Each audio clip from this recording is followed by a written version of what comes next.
Hey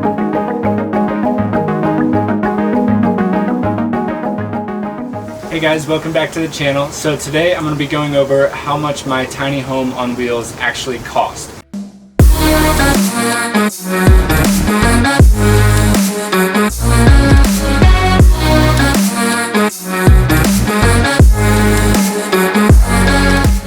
So in this video I'm going to go over everything from A to Z that has gone into the purchase of having a van and being able to live in it full-time on the road. I pretty much have every single expense drawn out. I went through all of my credit card statements, so this could be very exact and very detailed for you guys. A few months ago, I bought a 2000 GMC Safari off of Facebook Marketplace, and I just checked the local listings. I was in Ellicott City, and I think the van I ended up buying, I think it was in like the northern tip of Virginia, just past DC.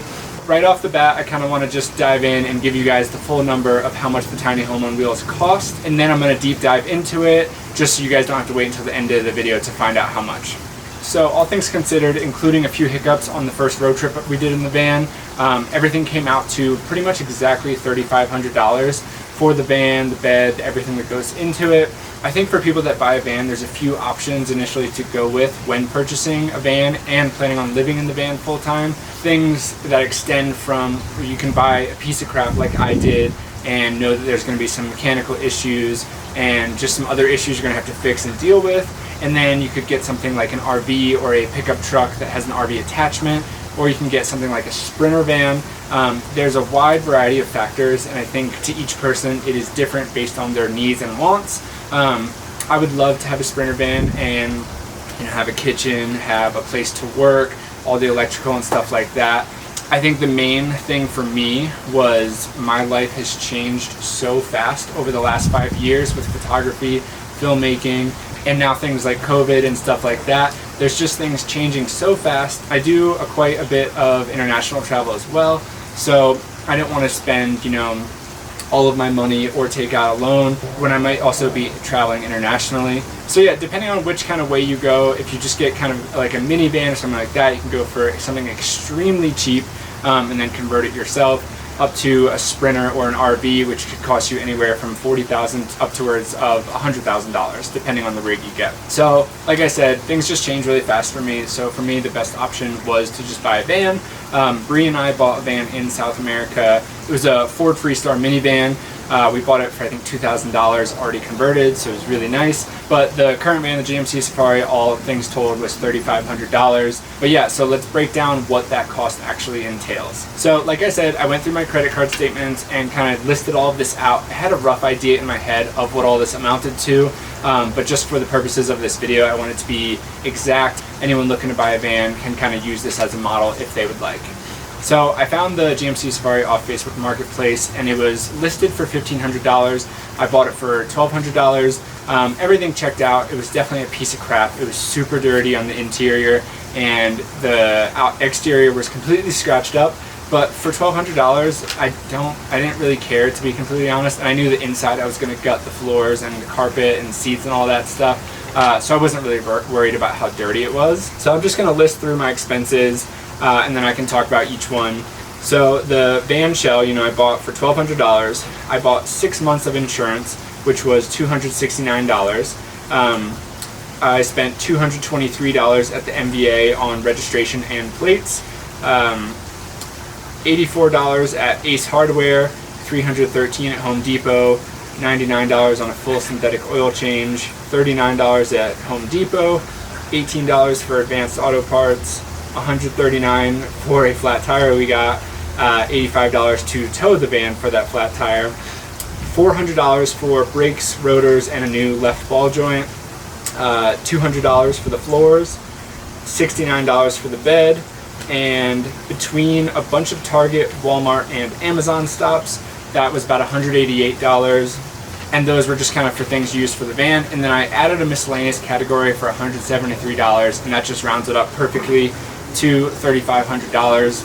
So I'll just talk through the main expenses. So there was the van, there was the plates and registration, insurance, and then the floors were about $200, which my brother did. My brother has a bunch of tools, power saw, drill, all that good stuff. and he actually converted the floors for me while I was here in Colorado during quarantine and all that stuff. The bed was, yes, about $70, and that's just a 4-inch memory foam mattress, but it's super cozy. It's the same exact thing that we had in our South America van.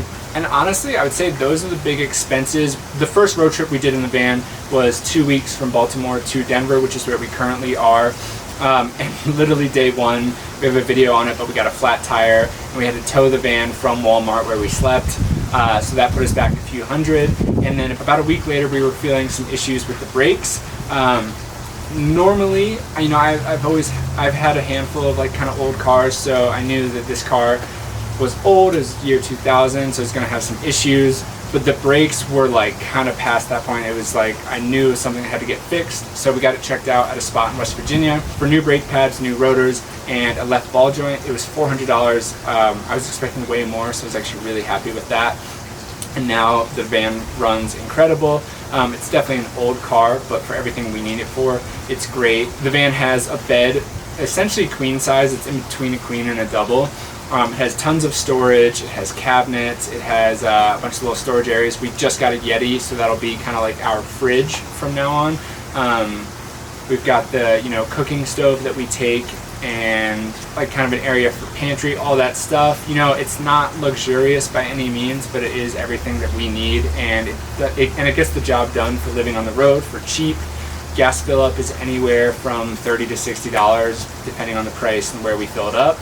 And I think the rest of the money that went into the van was just for little knickknacks. Like at Home Depot, I bought these little, when there's like a traffic jam or construction, they stick those orange holes into the ground that has the white reflector. That's what I use for my curtain rods, and I just painted them black with some paint that I found in the house. And then the curtains, I just cut up a sheet and measured it and kind of put holes in it and looped that through the construction rod, and it makes pretty good curtains. There's some silver windshield protectors for some of the windows that we don't use as often or want curtains for. And other than stuff like that, you know, we bought some bins from Target, we bought some stuff from Walmart, like the cabinets and stuff like that. But just cheap little things. Like I said, it's not luxurious, but it has everything we need. But to be honest, that's about it. And for $3,500, I would definitely say it's a huge bargain. If it even lasts a year, I think we would have gotten our money's worth. Because you think, you know, if like some of my friends, their rent's like $1,000 a month, so even just 3 months on the road of this will pay for itself. But based on how it's running, I think I can get maybe a year, maybe a few years out of it, or maybe at some point I can sell it, convert it, and then, you know, go up to another van. But anyways, that's kind of the full breakdown of the cost of this van and this tiny home on wheels. So I hope you guys enjoyed. If you have any questions about the van, the build, the conversion, anything like that, leave it in the comments. But otherwise, you know, thank you for watching. And if you guys want to see, you know, adventure, travel vlogs, short aerial and time-lapse films, and just kind of informative living on the road type stuff, definitely hit that subscribe button. But anyways, thanks for watching. I'll see you guys later.